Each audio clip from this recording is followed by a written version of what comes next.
Alors, huitième loi de l'univers, la loi de la perfection. Alors, sur le plan terrestre, la perfection n'existe pas, hein. On se demande toujours pourquoi il y a de la violence, pourquoi il y a la faim dans le monde, pourquoi il y a des sans-abri dans le monde, pourquoi un tel est mort, pourquoi un tel a une maladie, et on trouve tout des imperfections dans ce monde. Mais c'est au niveau terrestre, sur ce plan-là. On n'accepte pas les choses qui nous arrivent, on refuse de les intégrer, parce qu'on se dit c'est pas normal, ça devrait être autrement. Mais ça, c'est sur ce plan terrestre, comme je vous l'ai dit. Sur un autre plan, un plan transcendantal, tout est juste et parfait et à sa place. Si vous contemplez un arbre qui est tout tordu, vous allez le trouver beau. Vous allez même le trouver plus beau qu'un autre, parce qu'il sera différent, parce qu'il aura sa particularité. Lui n'a pas la conscience de se dire oh, mon Dieu, je suis tout tordu, qu'est-ce qu'ils vont penser de moi et je vais pas plaire. Non, il est juste.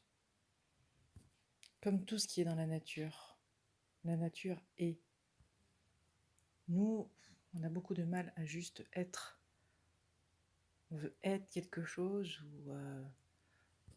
ou être autre chose, ou être comme ci, ou être comme ça, ou être bien, et surtout ne pas être mal, surtout ne pas être mauvais.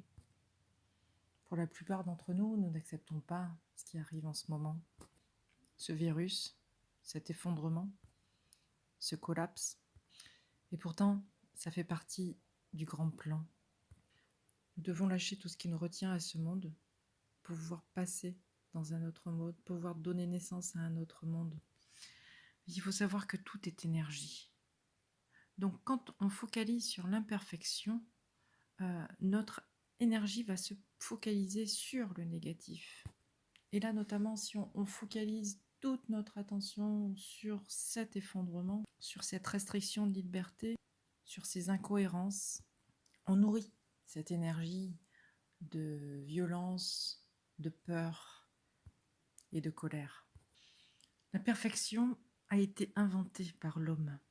Mais réfléchissez, c'est quoi être parfait? Parce qu'on tend tous à être parfaits. Mais ce que nous ne savons pas, c'est que nous sommes des êtres parfaits à la naissance. Nous naissons parfaits. Regardez un bébé, il est tout juste parfait. Vous n'allez pas dire ah bah il faudrait qu'il ait un peu plus de cheveux.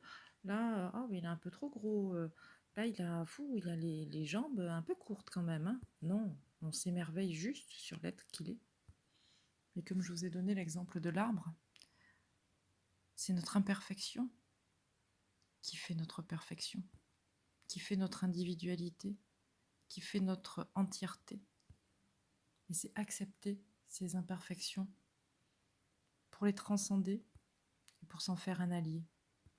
C'est bien de chercher à s'améliorer, mais pour s'améliorer, ok, si c'est pour plus de joie, plus d'harmonie, plus de plaisir, pour être plus dans l'amour, mais pas pour un certain orgueil, pour plaire, pour être comme il faut, pour être reconnu.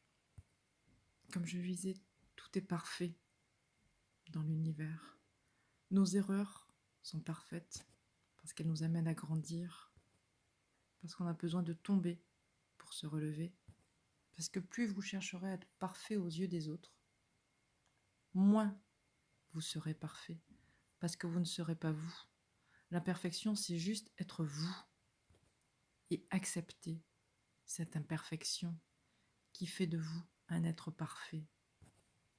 Regardez les perfectionnistes, ils ont une vision globale tellement importante parce qu'il y a trop de détails. Ils vont s'arrêter à tous les détails. Ils vont se culpabiliser de ne pas y arriver. Et la vie devient encore une lutte. Acceptons l'ultime perfection dans tous les grains de la matière, dans toutes les circonstances, toutes les personnes, y compris nous-mêmes. malgré la peur que ça nous inspire, tout va pour le mieux. Si vous pensez que tout ce qui est bon qui arrive est parfait, alors vous pensez que tout ce qui est mauvais est parfait également. Nous sommes dans un monde de dualité qui tend vers l'unité. Donc la perfection et l'imperfection deviennent une seule et même entité.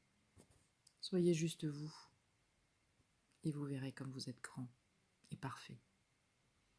Merci de votre écoute. Je vous profite de ces temps